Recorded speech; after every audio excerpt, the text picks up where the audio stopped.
Contas na Hora. Contas na Hora. Um programa sobre contabilidade e fiscalidade na grelha da LAC. Todas as quartas-feiras, entre as 11 e as 12 horas.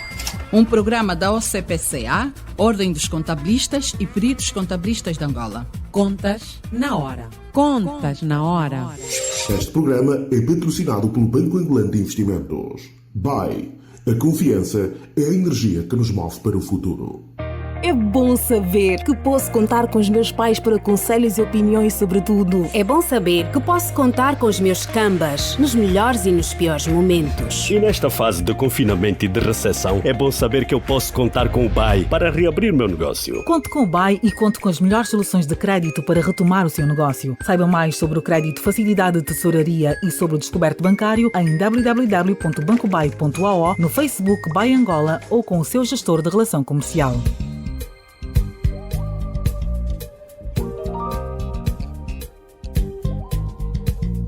Estimados ouvintes, muito bom dia. Sejam bem-vindos à edição do Contas na Hora, o programa de rádio da Ordem dos Contabilistas e dos Peritos Contabilistas de Angola.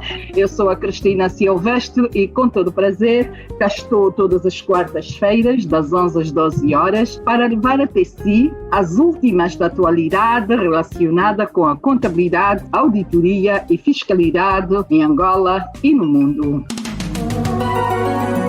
Contas na Hora.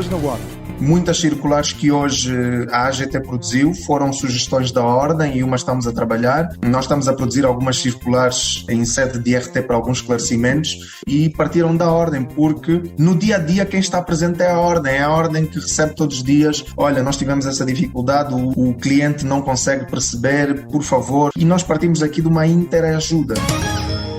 Contas na Hora.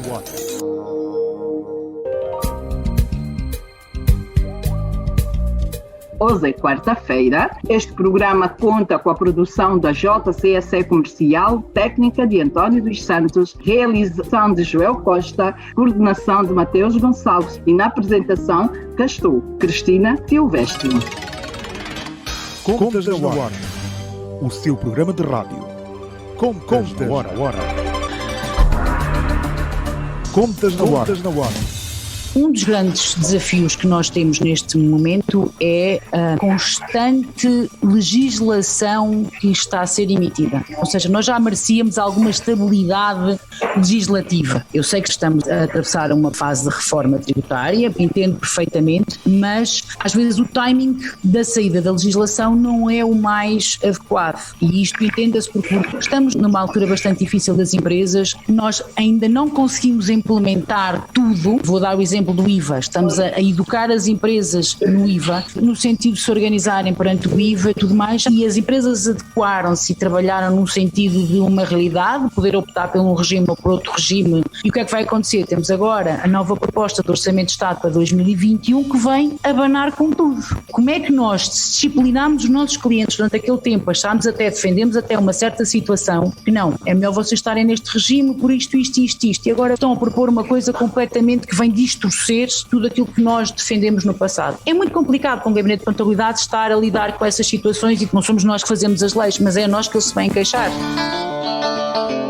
Contas na Hora. Não.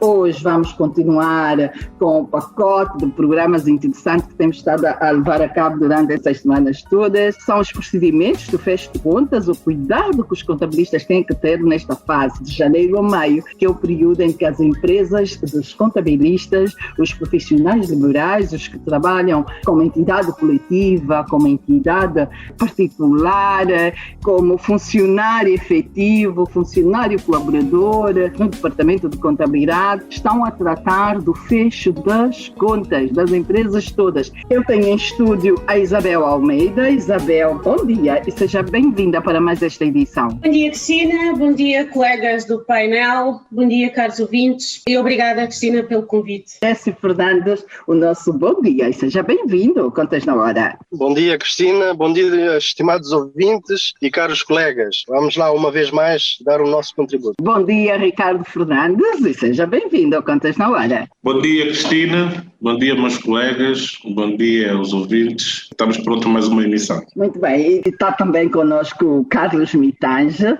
Carlos, bom dia. E seja muito bem-vindo ao Contas na Hora. Obrigado, Cristina. Muito bom dia aos colegas no painel e aos ouvintes. Hoje vamos dar continuidade à edição em que começamos a falar da classe 3, a classe dos clientes, a classe dos fornecedores, dos empréstimos, do Estado, das entidades participantes e participadas, do pessoal, de outros valores a receber e a pagar, das provisões para cobrança duvidosa e provisões para outros riscos e encargos. Vamos começar por tratar aqui as cobranças duvidosas, porque na edição passada tratámos tudo até os clientes, títulos descontados, títulos a receber, clientes contas correntes. Vamos começar com os clientes de cobrança duvidosa, os clientes com saldo credor e clientes com saldo credor encontramos os adiantamentos e a mercadoria que vai à consignação.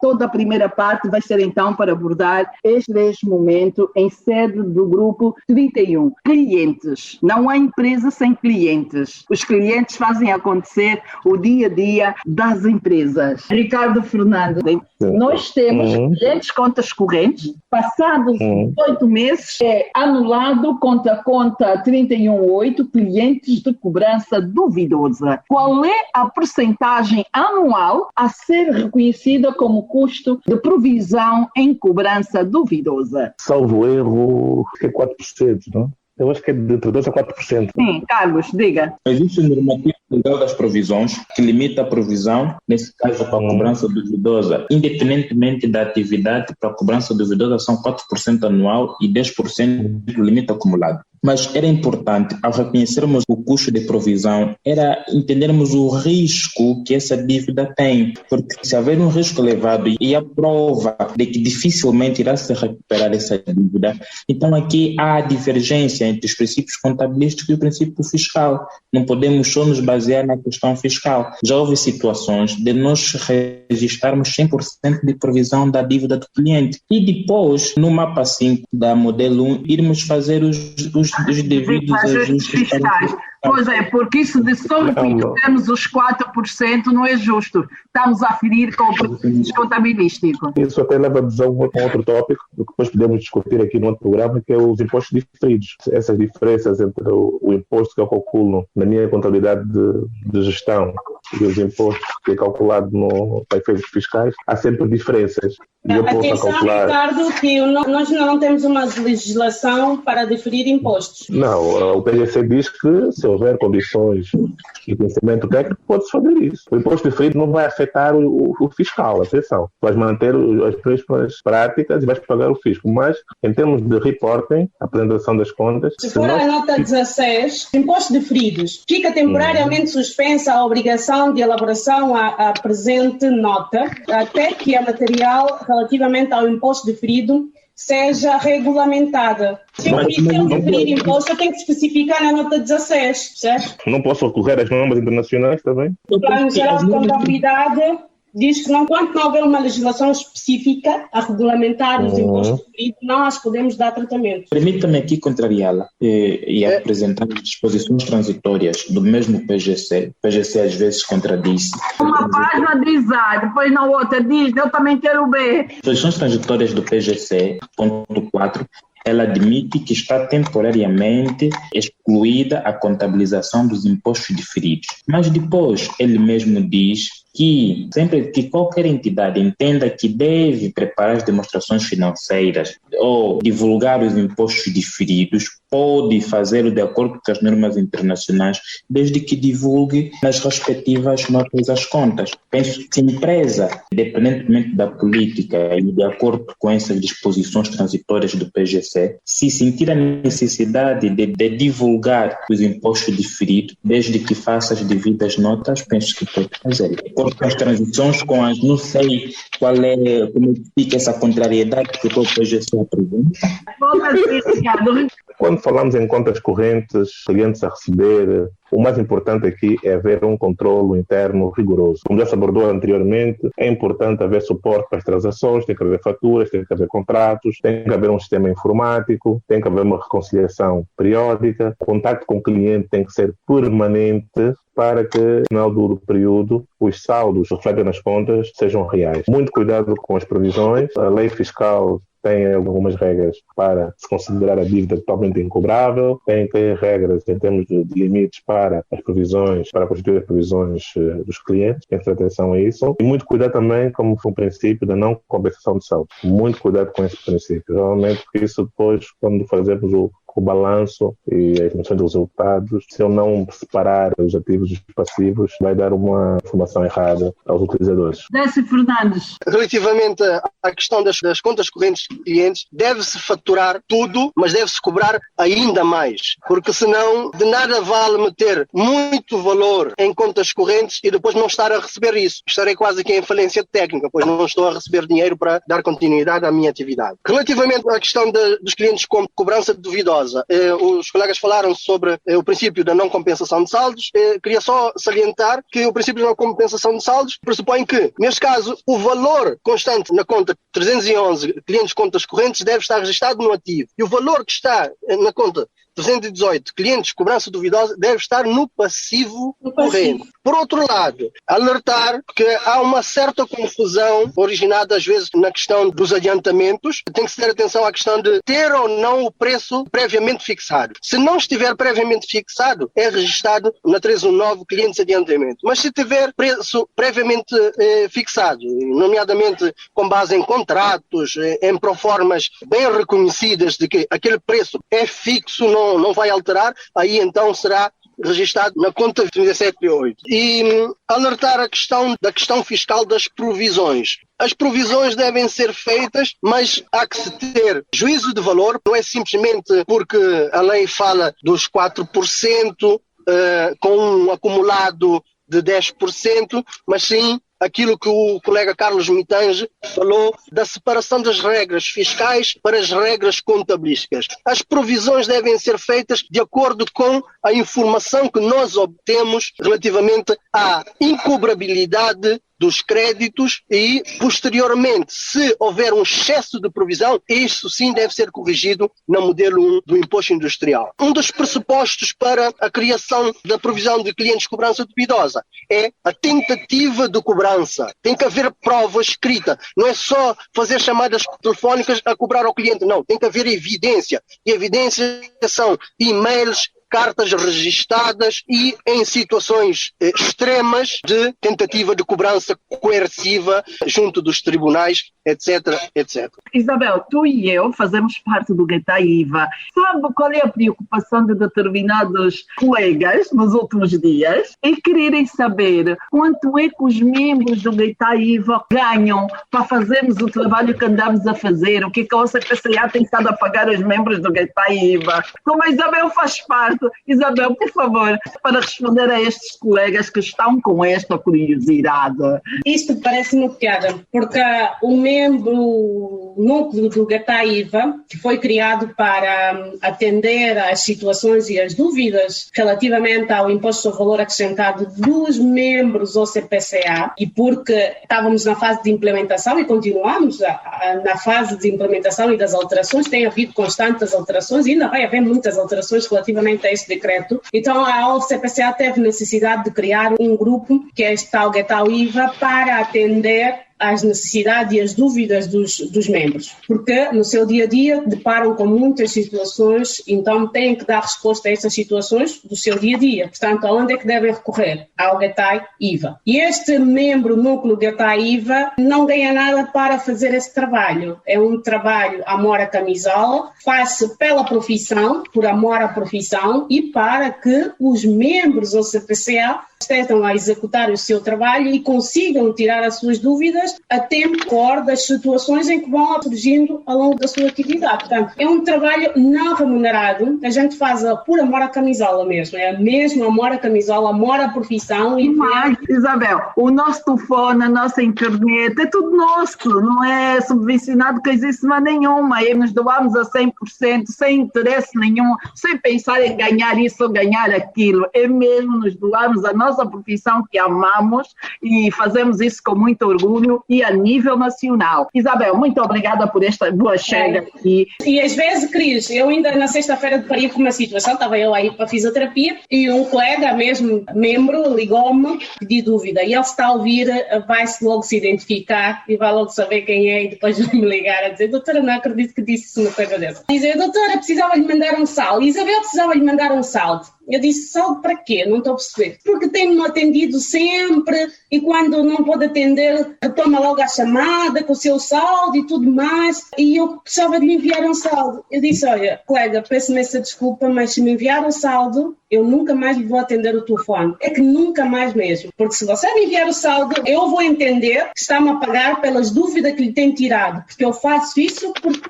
faço por amor à profissão e porque o Guetaiva está mesmo aí para atender às situações dos membros. Portanto, há que se tirar as dúvidas dos membros e é a custo zero. Nada de remunerações.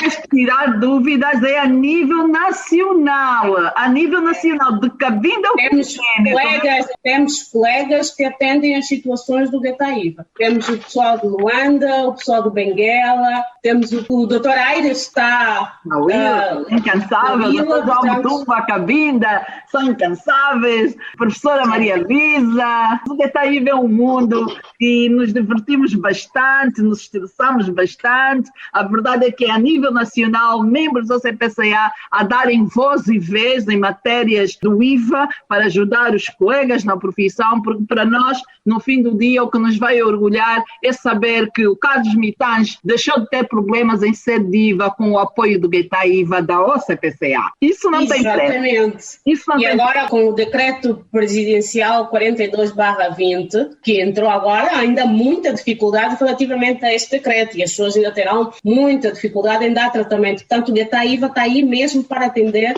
a estas situações. Muito bem, Isabel. Muito obrigada. Carlos Mitães. Primeiro, uma nota de agradecimento a vocês do Guetaiva e, de uma forma geral, aos membros do CPCA que não têm medido esforço para partilharem o saber e, de uma forma geral, têm contribuído para o fortalecimento da classe. Se for possível, deixarmos de criar os clientes diretamente no PGC. Era criar mesmo as entidades, depois associar as entidades à conta do PGC. Parece uma questão normal que eu vou dizer, uma questão não muito comum, mas faz todo sentido.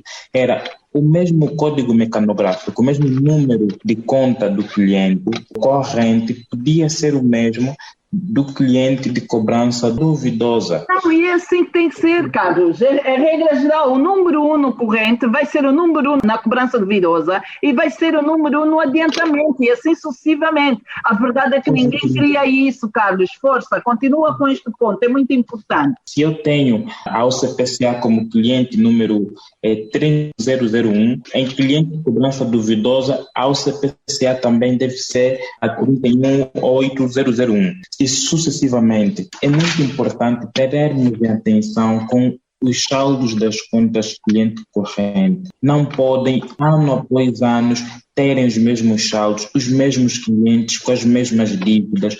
Não pode acontecer. Então temos que ter muita atenção com as contas paradas. Na conta cliente corrente não pode existir contas paradas. E para os empresários é mesmo organizarem-se, terem atenção com o software, com os prazos de vencimento das dívidas, fazerem prova dos mecanismos de cobrança que implementaram e documentarem e arquivarem devidamente isto, porque é útil para questões fiscais. As provisões nunca são feitas em clientes correntes, devem ser feitas sempre em clientes de cobrança duvidosa. Peço imensa desculpa, Cristina, eu sou para dar aqui um subsídiozinho.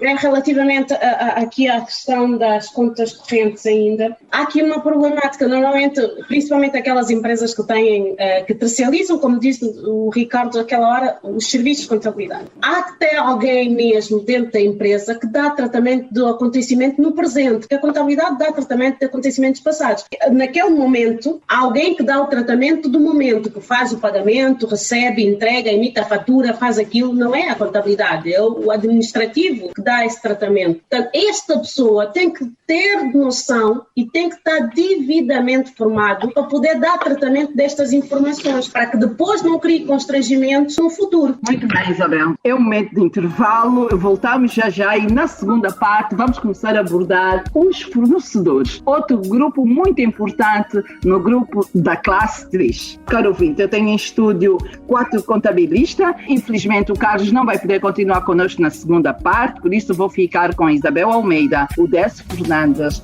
e o Ricardo Fernandes. Voltamos já para a segunda parte e o nosso destino vai ser fornecedores.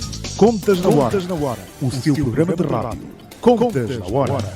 Domine as técnicas da contabilidade e melhore a gestão do seu património. Contas na Hora. Porque a prosperidade depende da boa gestão do nosso património. Contas na Hora. Saiba tudo sobre contabilidade aqui, todas as quartas-feiras, das 11 às 12 horas, aqui na Hora. Este programa é patrocinado pelo Banco Angolano de Investimentos. BAI. A confiança é a energia que nos move para o futuro. É bom saber que posso contar com os meus pais para conselhos e opiniões sobre tudo. É bom saber que posso contar com os meus cambas nos melhores e nos piores momentos. E nesta fase de confinamento e de recessão, é bom saber que eu posso contar com o BAI para reabrir meu negócio. Conte com o BAI e conte com as melhores soluções de crédito para retomar o seu negócio. Saiba mais sobre o crédito facilidade de tesouraria e sobre o descoberto bancário em www.bancobai.ao, no Facebook BAI Angola ou com o seu gestor de relação comercial. Contas na Hora. Sempre que existir algum problema, quer seja em sede de portal, quer seja em sede de internet, pagamentos bancários, alguma coisa, o importante é sempre evidências. Print screen, faz uma foto, faz uma compilação e o primeiro passo é sempre ir à repartição fiscal do domicílio e dizer, olha, eu estou a tentar fazer isto desde o dia X e não funciona. E cada processo deve ser analisado casuisticamente. Sempre que nós detectamos que a falha é nossa, nós devemos assumir esse erro e sim. Contas na Hora.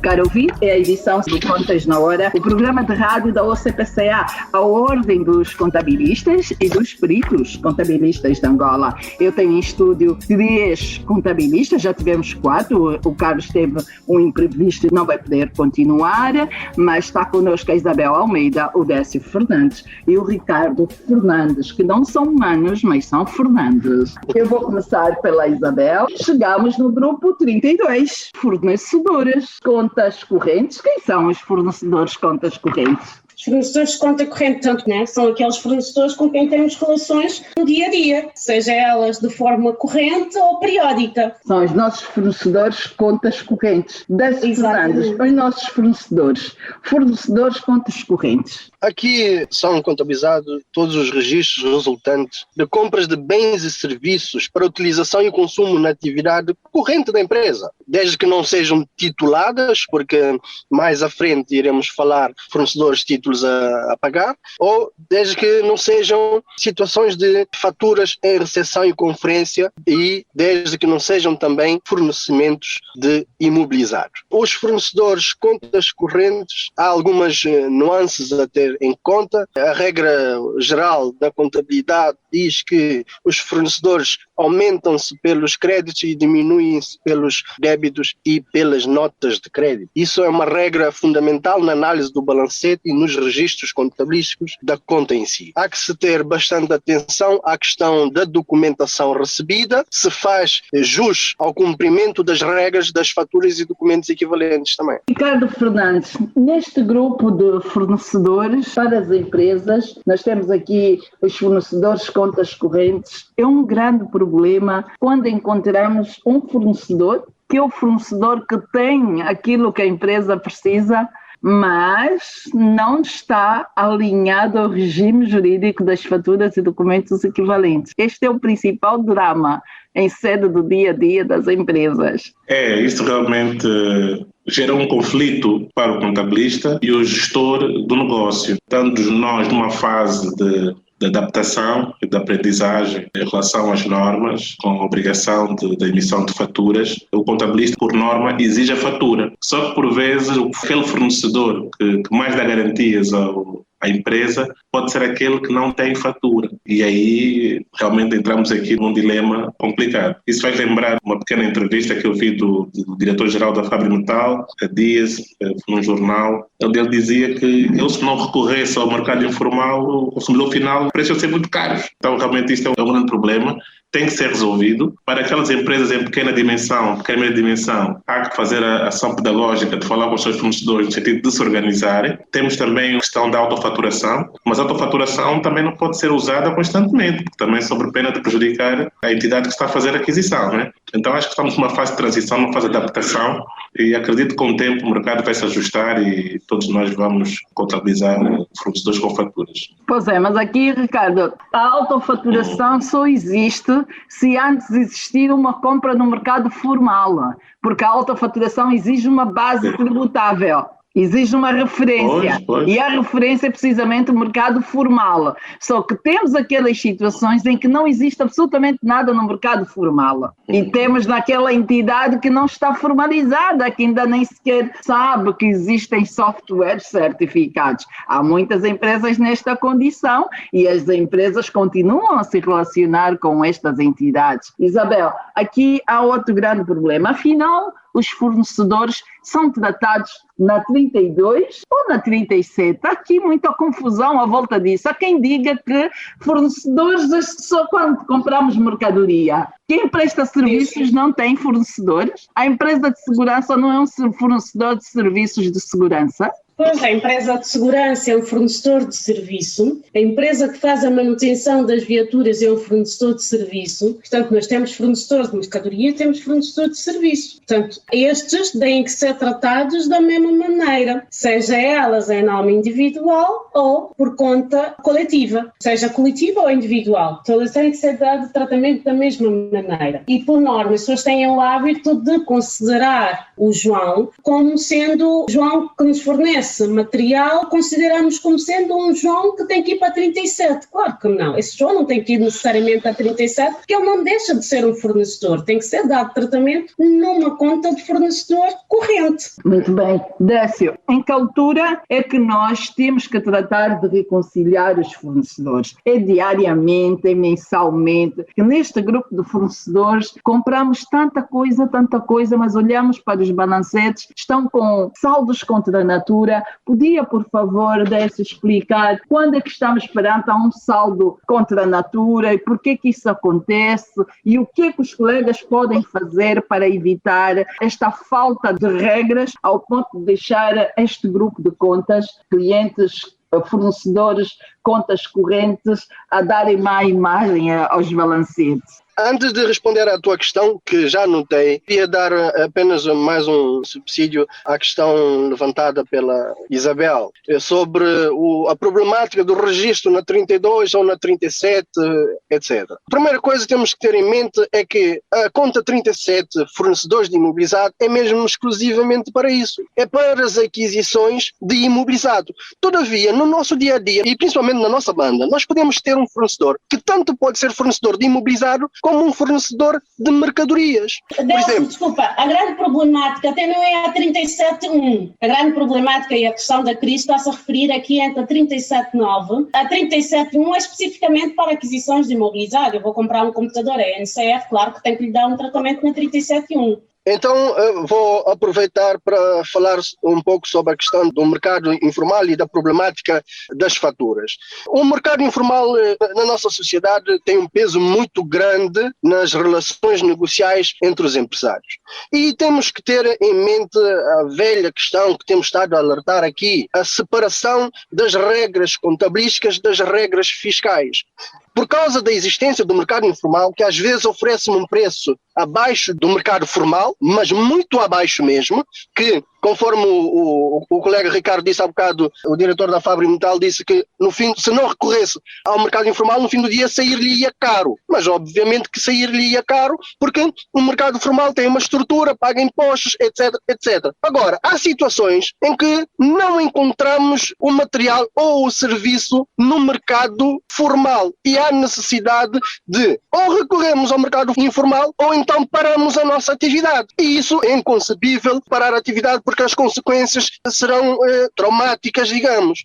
Então, a separação das regras contabilísticas, existindo a necessidade, eu recorro ao mercado informal para que a minha operação não pare. E eu, existindo o facto patrimonial, o pagamento, o fornecimento, existindo uma prova em como houve essa transação, eu faço o registro contabilístico. Agora, eu tenho que ter em mente que vou registrar a minha compra, posteriormente há de se fazer a transferência da existência para o armazém, o apuramento do custo das mercadorias vendidas e que vai ser registrado numa 61. E a parte correspondente a essa aquisição no mercado informal pode não ser aceita pela AGT devido à questão das regras fiscais. Mas eu digo-vos que numa situação relevante não se pode parar a atividade, não se pode deixar de adquirir só por causa da questão das regras fiscais. E temos que ter em conta uma situação. Nas regras fiscais há a questão da correlação proveito-benefício. Se eu estou comprovadamente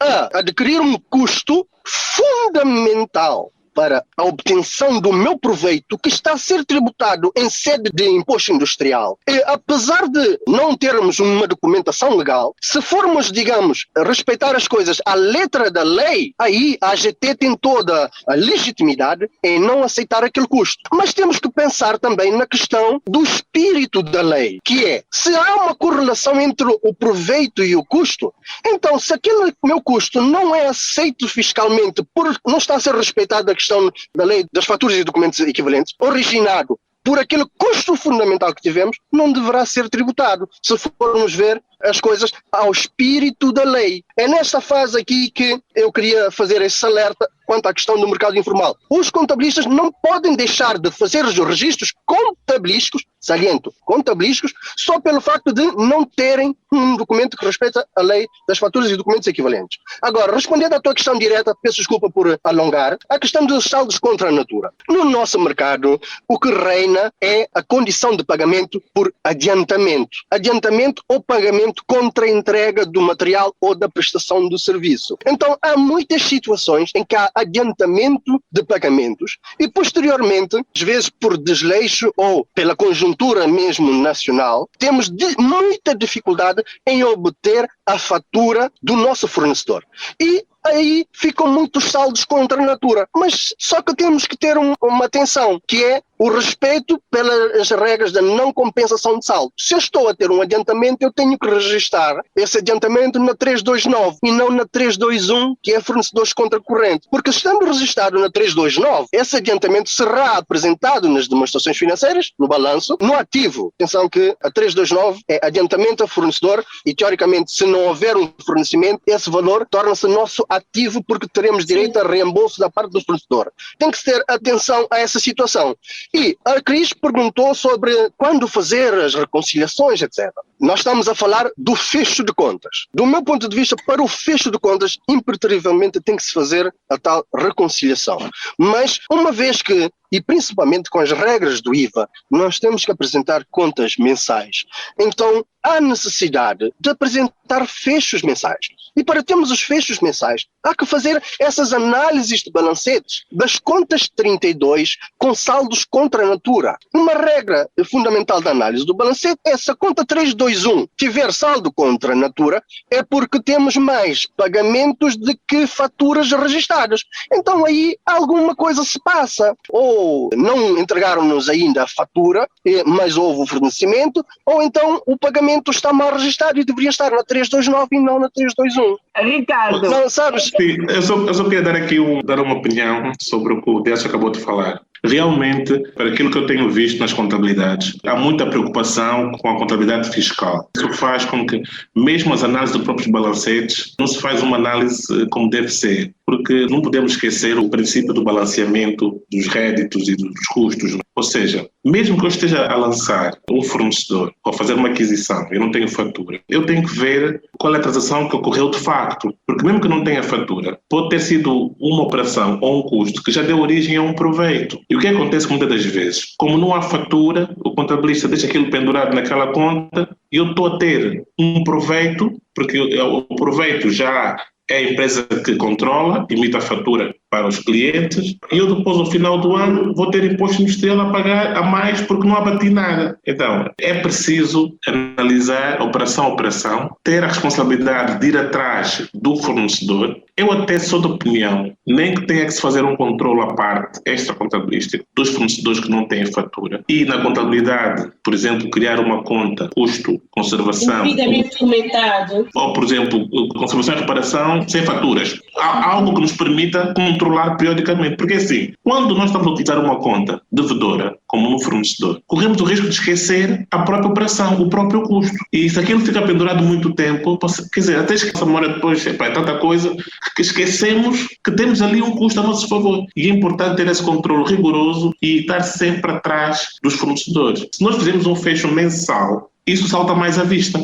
porque quando se faz o fecho mensal, o que acontece? O dono da empresa pede para reunir connosco, ele pede para comparar o orçamento com o real, ele pede para ver o que está na contabilidade, e aí começa logo a ver os problemas. Eu, quando estou a comparar o orçamentado com o real, se eu não tiver custos na contabilidade, aquilo salta logo à vista. Onde é que estão os custos? Eu não posso estar a justificar que os custos não existem porque não tem fatura. Isso não é bem verdade. A operação aconteceu. O facto patrimonial aconteceu. O custo existiu. Há evidências. Agora, temos é que ter a responsabilidade, como contabilistas, auxiliar a gestão, ir atrás dos custos e não ir pelo caminho mais fácil, que às vezes é para não ter fatura, paciência, põe numa conta de balanço e logo se vê. Ter atenção, ter uma mentalidade mais proativa e resolver as questões. Ricardo, por isso é que existe o resultado contabilístico, para que as pessoas tenham, sim, o resultado contabilístico, depois é que tenham o resultado após o imposto. Mas não se deve deixar de dar tratamento contabilístico das informações. As informações devem ser dadas tratamento conforme o Plano Geral de Contabilidade. Depois é que nós fazemos os acréscimos e as diminuições relativamente à parte fiscal. Mas deve ser acrescido a matéria coletável. Por isso é que... Nós não podemos olhar para a lei e desistir. Pronto, não, elas devem ser tratadas na contabilidade, mas as pessoas têm que ter consciência de que aquilo será acrescido à matéria coletável. Não, Isabel, nós temos que ir atrás das faturas. Mas há situações que às vezes nem fatura têm. Estas situações que não têm fatura, as pessoas têm que ter consciência que isto acresce a matéria coletável. Imagina que chega a ti uma fatura em nome do gerente, comprou mercadoria, mas veio a fatura em nome dele. Vai dar tratamento da contabilidade, é dado um tratamento devido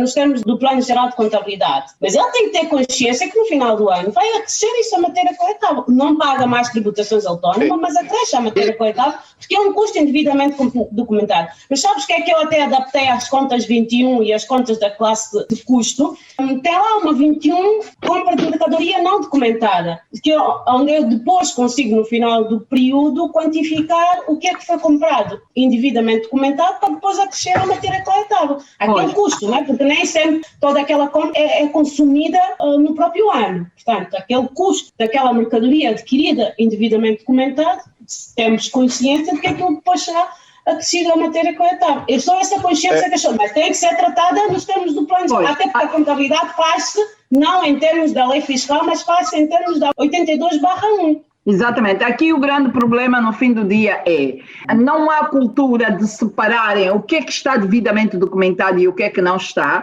para no final do dia, em sede de resultado fiscal, terem mais do que meio caminho andado, não há esta separação, usam uma única conta e esta conta que recebe o que está devidamente documentado e o que não está devidamente documentado. E no final ficamos apenas com o resultado contabilístico. Claro que aqui tratar fornecedores bem documentados, não documentados, princípios contabilísticos sempre em primeira linha. A situação fiscal, o agravamento fiscal é sempre mais para o final. Claro que a gestão precisa de perceber o que gastou em sede de comunicações e é a comunicação que comprar numa entidade devidamente formalizada com aquela que vão comprar na primeira esquina e é alguém que não está legalizada. Isto tem que estar no custo das comunicações. Ponto. Isso não há discussão. O problema está quando temos muitos pagamentos em sede de proformas, reconhecem as proformas, nunca vão atrás dos documentos definitivos e depois isso é mesmo adiar o problema, né? Que o problema chega mais tarde.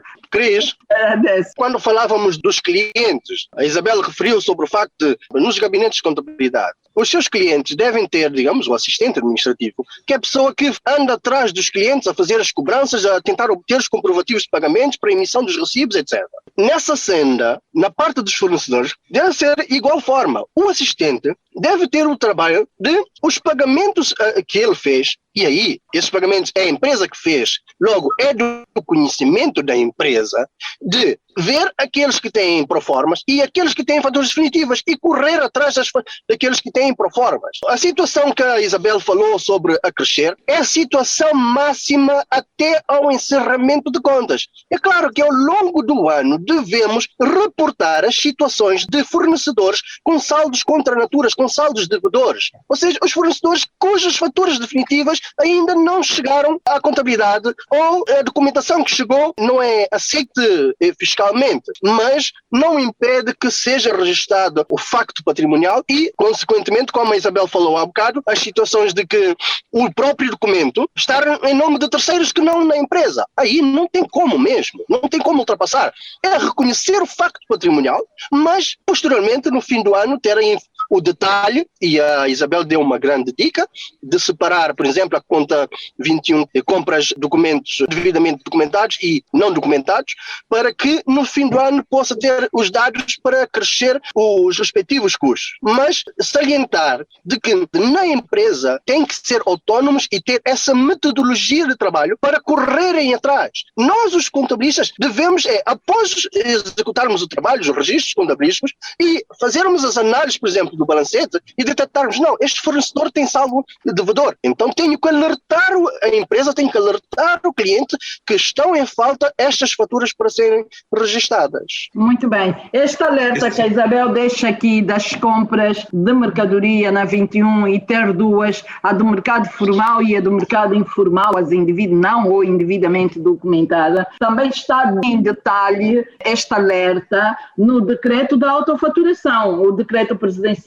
194/20. Também traz este alerta, é de caráter obrigatório deixar isso bem evidenciado. Eu só queria alertar, para que haja uma correta contabilização dos fornecedores, é preciso que haja nas empresas uma área de compras. Muitas vezes não existe, porque tudo parte da área de compras. Mesmo que seja uma dimensão pequena, pode ser o administrativo que está responsável pelas faturas. Ele tem que ter um cadastro dos fornecedores, os panfletos, a informação, o website, ele tem que saber todos os dados dos fornecedores. E além desse cadastro dos fornecedores, tem que haver a cultura de haver procedimentos administrativos. Antes de fazer uma compra, tem que se fazer um pedido de compra. O pedido de compra, temos que saber quem é que fez a compra. E o pedido de compra tem que anexar 3 proformas, 2 proformas, consoante a empresa. Depois de haver o pedido de compra, tem que haver uma ordem de compra. Uma ordem de compra que já autoriza a compra. E depois, quando vem a fatura, temos que confrontar com o que foi pedido anteriormente. E até podemos chegar ao limite de não fazer o pagamento se não houver fatura. Porque às vezes também, o que acontece? Naquela situação de querer resolver as coisas rápido, querer tudo, quem está a pagar e quem está a receber não se preocupa. Mas se eu começar a pressionar o meu fornecedor, olha, se você não me entregar a fatura, eu não vou pagar, ou vou pagar apenas 50%, ele vai começar a pensar 2 vezes antes de não dar a fatura. Exatamente. Este pequeno procedimento não custa nada a implementar, mas se nós olharmos aqui para a nossa realidade, é uma dor de cabeça. Ricardo, sabe porquê é que acontece isso? E isto eu continuo a tocar nessa tecla, porque as pessoas que dão tratamento conhecimento dessa informação. Muitos não têm noção sequer daquilo que fazem. Estas pessoas, de certa forma, têm que estar formadas naquilo que fazem. É uma pessoa que trata das compras, ele tem que conhecer os documentos que agregam esta compra e tem que conhecer as razões legais e fiscais e as implicações que podem recair sobre essa compra. A maior parte deles, até sejam empresas grandes ou pequenas, esta pessoa não tem noção sequer daquilo que faz. Ele só sabe que vai ao sítio X e vai comprar. E às vezes, essa pessoa que faz a compra, em algumas situações eu digo, olha, façam um cartão como se fosse um cartão de visita. Ponham o NIF, o nome, a morada, plastifica aquele cartãozinho e anda consigo no bolso como se fosse um bilhete de identidade. E sempre que você for fazer as compras, tem ali a informação toda da empresa para você então dar tratamento das coisas de forma devida. E uma compra de mercadoria, além da fatura, tem que ter uma guia de entrega, assinada pelo armazém, recepcionado como recebeu esta mercadoria. Igualmente nos serviços, tem que ter a fatura e a ordem de serviço, né? Porque alguém tem que certificar que aquele serviço foi realizado.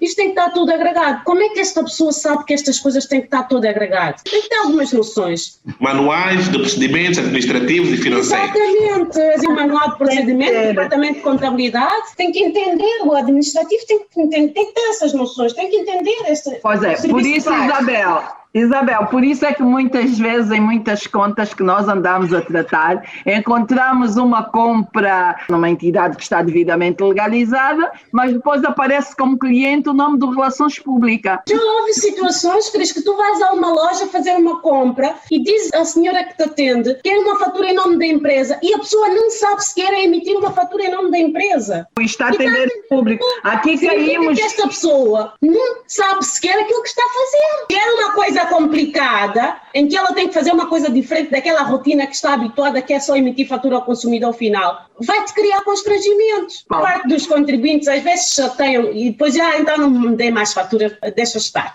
Porque a própria funcionária que atende no caixa não sabe sequer emitir uma fatura em nome de uma empresa. Naqueles casos em que dás o nome da empresa e ela entende que o nome da empresa é o seu nome, começa a chamar-te pelo nome da empresa. E temos que ganhar essa cultura de formar as pessoas. As pessoas têm que estar formadas naquilo que fazem. Uma pessoa que dá tratamento daquela informação, ela tem que ter informações necessárias para conseguir executar as suas tarefas com êxito. Isabel, ainda relativamente a esse assunto, uma coisa que eu fiz foi, quem faz as minhas aquisições, eu fiz um cartãozinho com o nome e o contribuinte da empresa. E eu digo-lhes, não digam sequer o nome da empresa, porque o nome da empresa é complicado. Entreguem o papel, eles que copiem e tudo. Isto porque, principalmente, nós agora precisamos de ter as faturas com os nossos números contribuintes, por causa da questão do preenchimento do mapa de fornecedores, do preenchimento do SAFT. Hoje em dia, vai estar a haver cruzamento de dados. E se eu disser que eu fui numa NCR e eu tive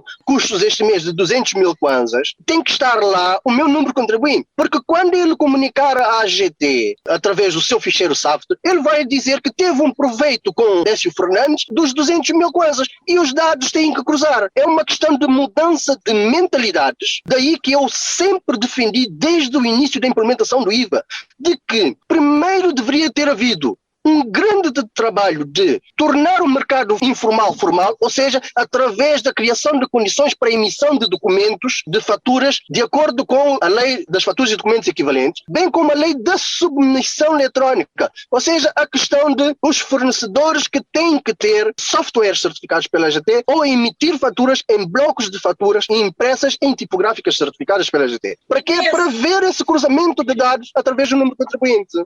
E isto é uma grande problemática relativamente a esta questão. Há empresas que têm fatura, mas insistem em passar faturas que não são devidamente documentadas. Porque têm o bloco de fatura nas gavetas. Tem 2 tipos de fatura. Eu já presenciei situações do género. Vais comprar um produto e ele, à primeira vista, passa-te uma fatura indevidamente documentada. E quando tu dizes assim, eu quero fatura da AGT, e ele sabe perfeitamente que tem fatura da AGT, nem que as pessoas não conhecem e não tenham faturas para emitir. Têm blocos de faturas certificados, mas têm 2 tipos de bloco de fatura. Isto é uma realidade. Já evidenciei isso muitas vezes. E eu tive uma situação desta que fui comprar os pneus do carro. Uma empresa bem posicionada e na via expressa, em frente à estrada, está-me a passar uma fatura indevidamente documentada. Eu disse, eu não quero esta fatura, senão vou denunciar. Temos que nós também ganhar a cultura de denúncia. Sim, começar a exigir e ganhar essa cultura de denúncia, começar a exigir que as pessoas façam as coisas como deve ser. E a primeira olhou para mim assim, mas esta aqui é a fatura da AGT, porquê, né? Mas passou-me uma fatura conforme. Eu penso sempre, mas como estas empresas provavelmente têm contabilistas. Temos que nós, os profissionais, começar a aconselhar as empresas com quem damos tratamento das informações das administrações financeiras que façam as coisas como deve ser. Porque o regime jurídico não é só de quem recebe, também serve para quem emite. Ricardo, recomendações, por favor. Para os contabilistas, eu recomendo sempre que o primeiro diário que deve ser lançado é o de bancos, porque nos bancos é a origem de tudo, né? É o dinheiro para o caixa, são os pagamentos a fornecedores e etc. Isso quer dizer o quê? O contabilista tem que ter atenção à natureza dos saldos dos fornecedores. E se por acaso está a haver um pagamento no banco, ele tem que garantir que essa fatura existe e que está lançada na contabilidade do lado adverso. Então é que ter muita atenção aos lançamentos com os fornecedores e não simplesmente lançar por lançar. E também, obviamente, reconciliar periodicamente as contas a pagar. Em relação aos empresários, a recomendação que eu dou tem que haver um sistema informatizado, tem que ter um procedimento administrativo e financeiro adaptado a próprias compras, desde a recepção do produto ou do serviço, a introdução no sistema, a interligação à contabilidade, para que não haja saldos errados, para que não haja pagamentos errôneos e para que a contabilidade reflita o valor real. Muito bem. Isabel, recomendações? As minhas recomendações vai relativamente aqui ao registro das aquisições de bens e serviços. As aquisições, nós temos dentro das aquisições de bens e serviços, nós temos as aquisições a pronto pagamento e temos as aquisições a crédito. Atenção que na conta de fornecedor vamos dar tratamento às nossas aquisições a crédito, porque as aquisições a pronto pagamento podem ser tratadas como um custo direto ou um proveito direto, sem ter necessidade de passar por uma conta 32 ou 31. E estas contas, por serem mesmo aquisições a crédito, devem ser reconciliadas para que então se esteja ligada diretamente àquelas entradas e saídas em banco. Estas são as minhas recomendações relativamente a estas situações. Décio Fernandes, recomendações? A recomendação que eu queria dar mesmo é para que após os registros contabilísticos, sim, fazer-se uma análise de balancete. Eu tenho uma coisa que eu costumo dizer que é, através do balancete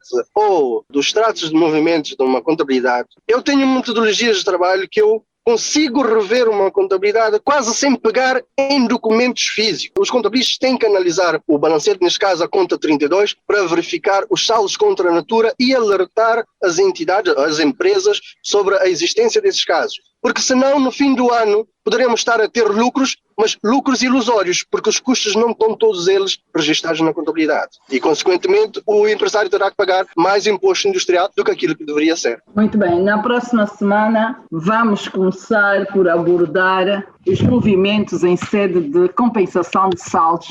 Muitos fazem-nos essa pergunta diariamente. A entidade é nosso cliente e é nosso fornecedor. Então podemos cruzar os movimentos e já está? Não. Na próxima edição vamos abordar isso.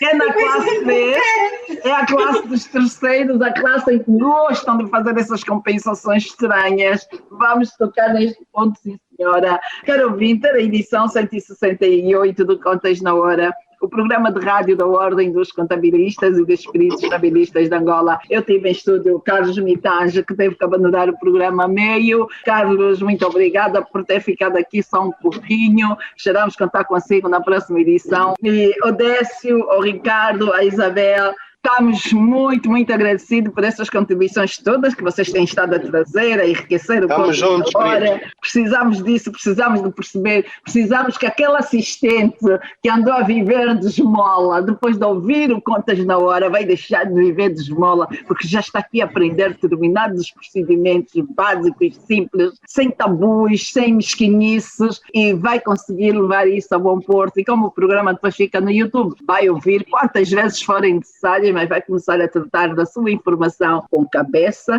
tronco e membro. Este programa é patrocinado pelo Banco Angolano de Investimentos. BAI. A confiança é a energia que nos move para o futuro.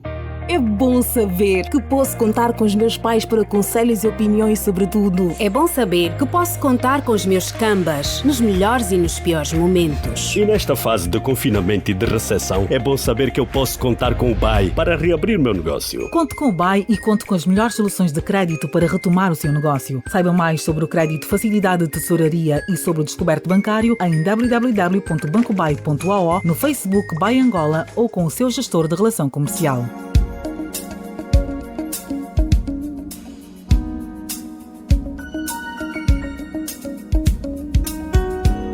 Este programa contou com a produção da JCS Comercial, técnica de António dos Santos, realização de Joel Costa, coordenação de Mateus Gonçalves e na apresentação que estive Cristina Silvestre. A todos os votos de continuação de excelente dia e até a próxima quarta-feira.